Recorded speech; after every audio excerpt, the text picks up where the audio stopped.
Ito, mas malamang sa alamang. Malamang lamang mga kapiksi. This is like a business venture na gagawin nyo, mga kapiksi. Parang bagong negosyo ito, bagong investment for some of you. Pwedeng business partner, ganyan, makipag-collaborate with another person.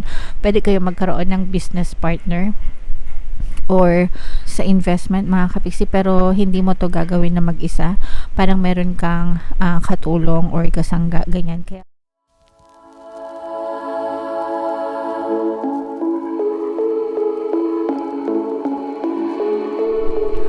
hello guys, hello Leo, welcome back to Pinoy Pixie Tarot.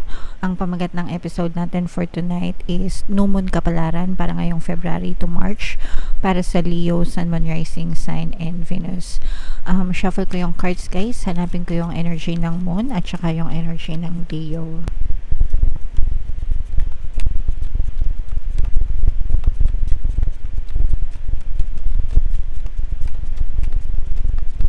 So, ito yung Moon energy mga kapiksi, nasa ibaba siya ng deck. Ngayon naman hanapin natin yung Leo energy.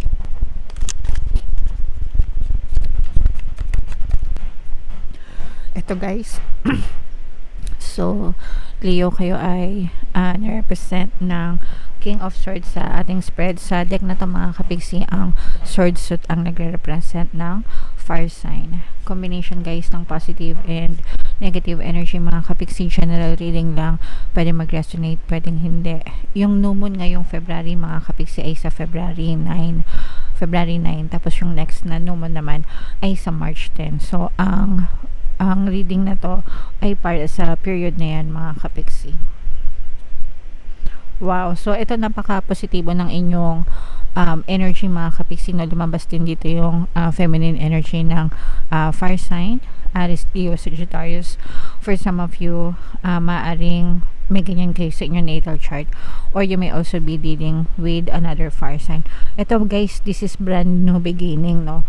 Parang may mga nadidiscover kayo ng mga bagong kaalaman, mga bagong sikreto, mga bagong gusto. Parang meron kang nadidiscover na bagong gusto mo, na bagong gusto mo na gusto mong gawin.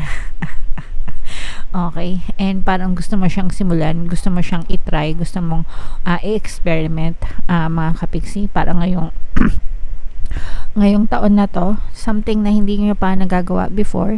So let's say for example, buong buhay nyo nagtatrabaho lang kayo, tapos ngayon gusto nyo subukan magnegosyo. So parang this is like your first time na gagawin nyo to mga kapiksi, o kaya naman first time nyong mag-a-abroad, ganyan, o kaya first time nyong mag-stock market, yan. So something new na gusto mong gawin or simulan sa buhay mo, and etong something new na to guys, maaari tong magdala ng magandang pagbabago. Parang 180 degrees shift yung mangyayari sa buhay mo mga kapiksi kapag ito ay iyong pinush. Pero syempre guys, gamitin nyo yung utak nyo, gamitin yung isip nyo, magplanong mabuti, huwag padalos-dalos guys sa inyong mga pagkilos, pagdidesisyon, sa inyong implement, no?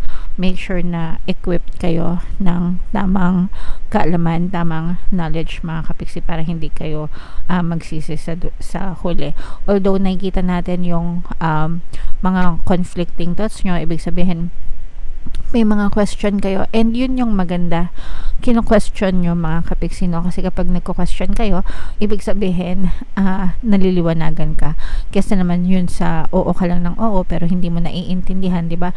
Mas maganda na yung kino-question mo para alam mo yung sagot, naliliwanagan ka, hindi ka nahihirapan mga kapiksi, kumbaga hindi ka basta-basta maloloko. Alright?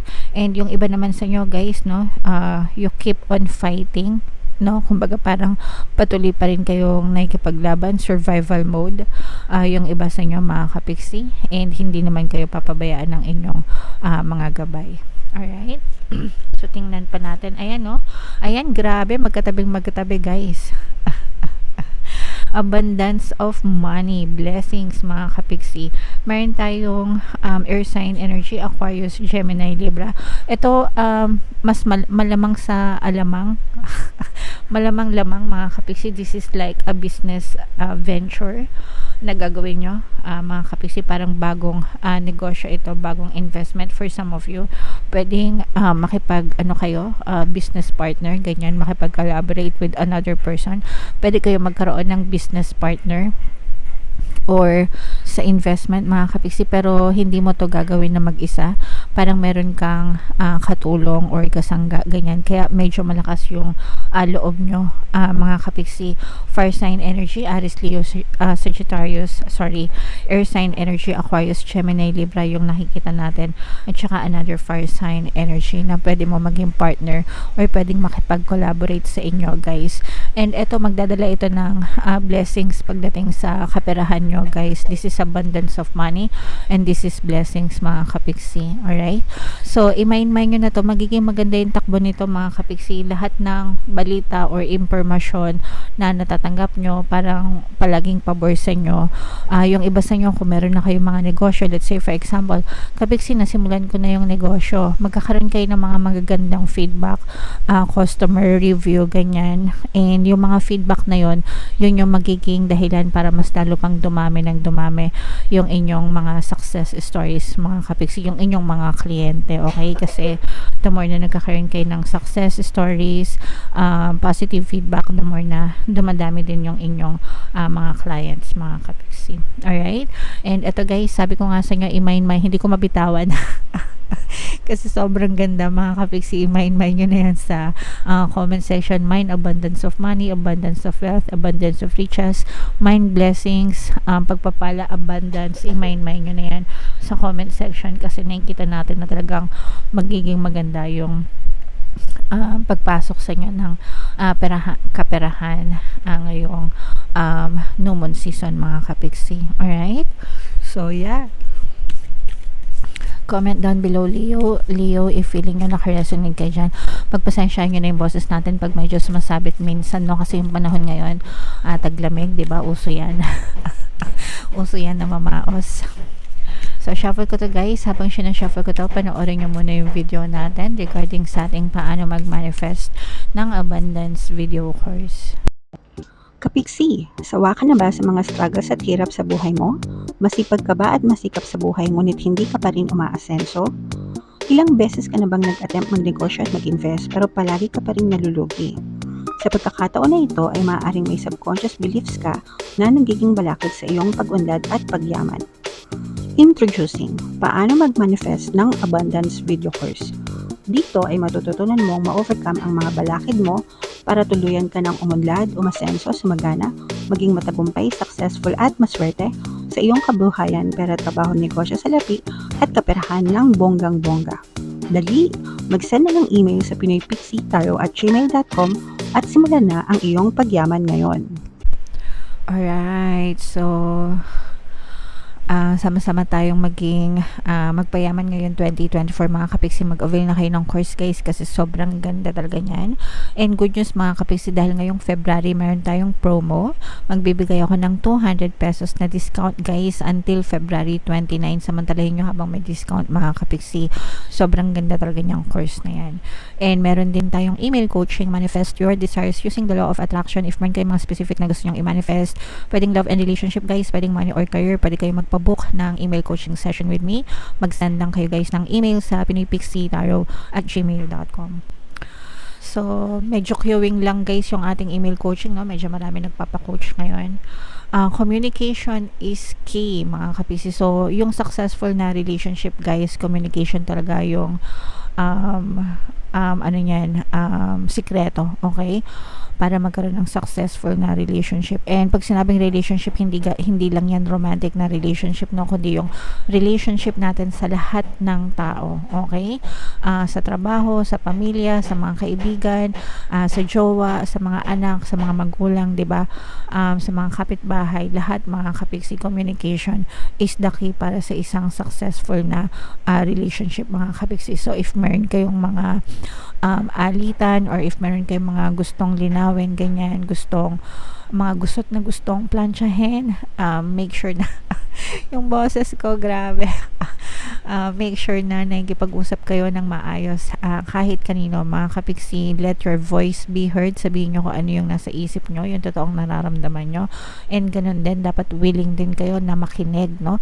Sasabihin naman nila sa inyo, mga kapiksi. Dapat two-way yan, hindi one-way lang palagi, bi-directional, okay?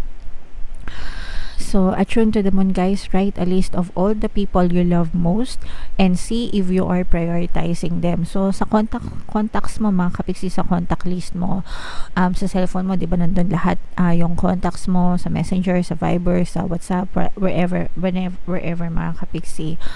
I-check mo isa-isa yung mga tao na nandun sa contact list mo and tingnan mo kung pinaprioritize mo sila, guys, okay? And kung kinukumusta mo ba man lang sila, ganyan, or if you're trying to get in touch with them, it doesn't hurt, mga kapiksi, na mangumusta paminsan-minsan para mapagtibay natin yung relationship natin sa ibang tao, okay? Additional meaning nitong card na to, time to tell someone how you feel, okay? So, ito na yung tamang oras at pagkakataon para sabihin mo sa isang tao kung ano yung nararamdaman mo sa kanya. Don't be all in your head and not in your heart. Kailangan meron din tayong emosyon, mga kapiksi, no? Kumbaga, dapat binabalansin natin yung isip at puso natin, guys, sa relationship. Hindi lang puro isip, hindi lang puro puso. Dapat balanse, moderation, mga kapiksi, palagi. Yan, alright? And someone is flirting with you. Kung single at available naman, mga kapiksi, okay na okay lang makipag-flirt, no? Kumbaga, pakilig lang, 'di ba? Magaang na energy. Pero kapag mga in a relationship na, mga kapiksi, abay, tigil-tigilan nyo. Okay, mga matatanda na kayo dyan sa mga nanonood sa atin. So, tigil-tigilan yung pag-flirt, mga kapiksi, kapag ka-taken na. Pero pag single, available, okay na okay lang yan, guys. And read more books, no? In-advise kayo na magbasa-basa ng konti, di ba? Kung mahilig kayo magbasa, mahilig ako magbasa, pero mas mahilig ako makinig ng mga audiobooks, mga kapiksi, kasi di ko alam yung auditory ko, anong clear ba yon? Basta mas maano yung hearing ko kaysa sa vision, mga kapiksi. Kaya kumbaga, parang pag naririnig ko, mas mabilis kong naiintindihan at mas madali kong natatandaan kaysa sa binabasa. Pero I like both reading tsaka listening, mga kapiksi. So kayo, anong peg nyo sa buhay, mga kapiksi? Okay? So basa-basa, guys, wag yung puro chismis yung binabasa. Alright. So, yeah. Comment down below, Leo, if naka-resonate kayo sa mga messages. And ito, guys, sobrang ganda nito. Promise, sabi ko nga sa inyo, i-mind nyo na itong mga blessings na to, itong mga new beginnings, mga bagong simula ito. Mga kapiksi, talaga ito yung magdadala ng mga maraming blessings sa buhay nyo. Alright? So, ito yung ating mga subliminals. Pangpaswerte, guys. Pakinggan nyo gayon 2024, as in, talagang sobrang mananagana kayo. And ito naman yung ating success stories ng paano mag-manifest ng abundance video course. Click here to subscribe, guys, and click here to join our membership program. Thank you for liking, sharing, and subscribing. See you again next time. I love you all, guys. Have a nice day. Bye-bye.